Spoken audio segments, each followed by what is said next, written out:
Hello guys, good morning. So welcome back to my YouTube channel. This is Autoboyson. So ngayon guys, mayroon tayong gagawin Toyota Fortuner. So ang gagawin natin dito ay EGR cleaning, turbo cleaning, at intercooler cleaning, intake manifold cleaning, at mag-PPMS tayo.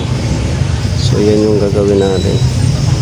So bago tayo magsimula ay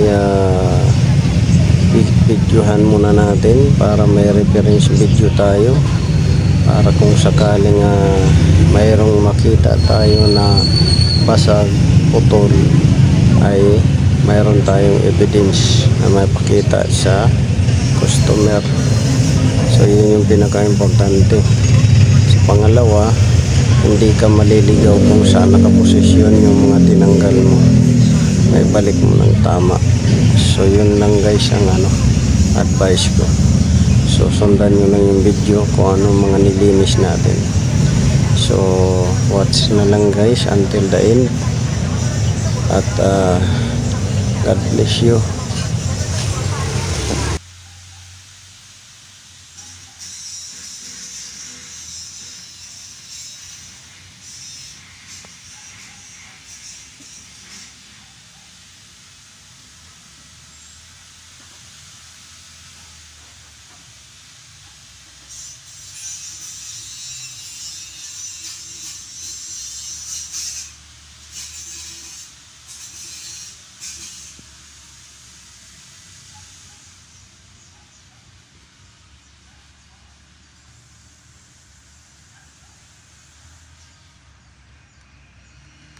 So ito guys yung mga nilinis nating parts para dito sa Toyota Fortuner, para magkaroon kayo ng konting kaalaman.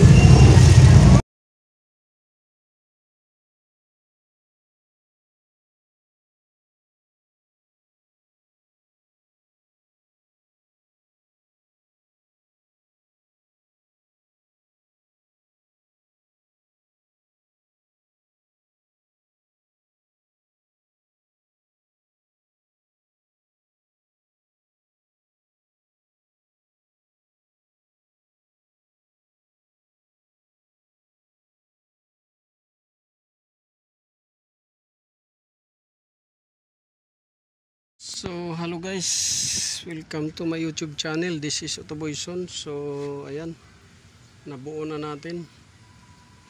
So ang kulang lang nito ay aircon.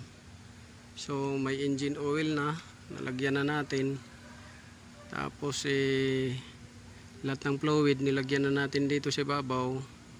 Aircon na lang ang kulang, at yung transmission. So mayroon tayo dito, ayan,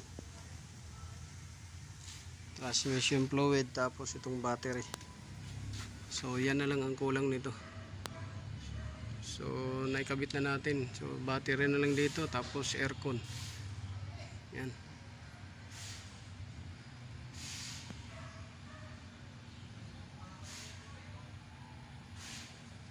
So kompleto na natin, ay balik na natin.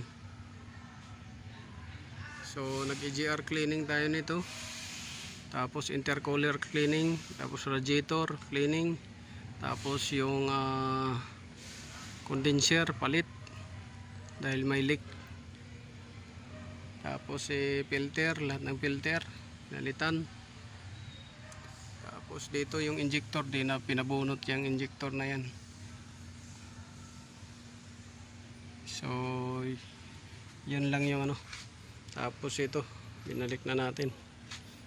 So dito pinalik na natin ito kasi may history ng bangga siguro ito na kaya ayaw dumikit.